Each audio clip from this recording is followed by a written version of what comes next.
Hello everyone, welcome to my channel.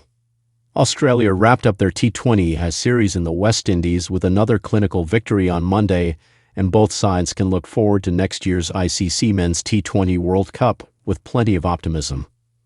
With a little more than 6 months until the start of the next edition of the T20 World Cup, teams are starting to fine-tune their preparation for the 20-over showcase in India in 2026, and Australia and West Indies showed good signs despite the one-sided score line.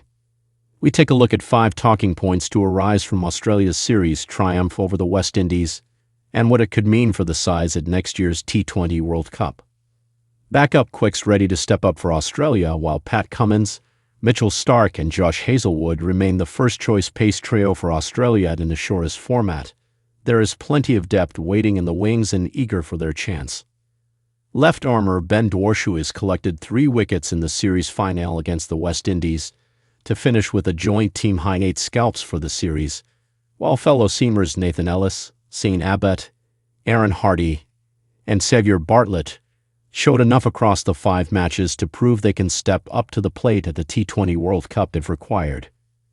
With so many pacers in good form and ready to show their wares on the big stage if called on, it's a good problem for Australia to have heading into the 10th edition of the T20 World Cup.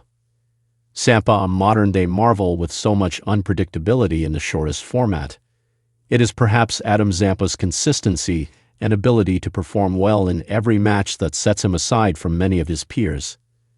Zampa became just the 4th Australian men's player to feature in 100 T20 and matches for his country on Monday when he took the field in his kits. And the right armour produced yet another strong performance with the ball to finish with the tidy figures of 1/20 from 3 overs. The difference between Zampa's best and worst games for Australia remains minimal, and the leggy can always be relied upon to perform well on the big stage. With spin set to play a major role in deciding the outcome of next year's T20 World Cup, the exploits of Zampa are sure to be pivotal to Australia's chances. New breed looked prime for Aussies, having relied upon the likes of Glenn Maxwell for so long. Australia looked to have a trio of powerful batters ready to step up and show they can perform on the big stage. All-rounder Cameron Green amassed 205 runs against the West Indies to finish as the leading run scorer of the series, while Tim David 132 and Mitch Owen 125 also show they are capable of taking the next step and becoming regulars in Australia's middle order. It bodes well for Australia, who have been crying out for the next batting star in their lineup, and now appear to have 3 players ready to take the next step. West Indies have the batting firepower. There's no doubt the Caribbean side have enough big hitters in their lineup to prosper at the T20 World Cup, with the likes of skipper Shai Hope, Sherfane Rutherford, Brandon King and Shimron Hetmeyer all providing plenty of fireworks with the willow across the 5-match series. Perhaps a different style of batter within the top 6 could help the balance of West Indies' side, though it's scary to think what is possible for the West Indies if their batting lineup all fire on the same day.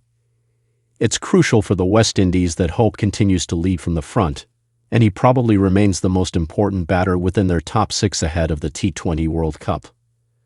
Spin to win for West Indies in India. While veteran pacer Jason Holder remains a wicket-taker and an ultra-consistent performer with the new ball for the West Indies, the side must get a strong showing from their spinners if they are to add to the 2 T20 World Cup titles they won in 2012 and 2016. Left armour Akel Hossain was expensive and only managed 4 wickets across 5 matches against Australia and will need to be at his best in India, while Gudakesh Modi is also likely to play a major role despite only 3 appearances against the Aussies. Please subscribe to my channel.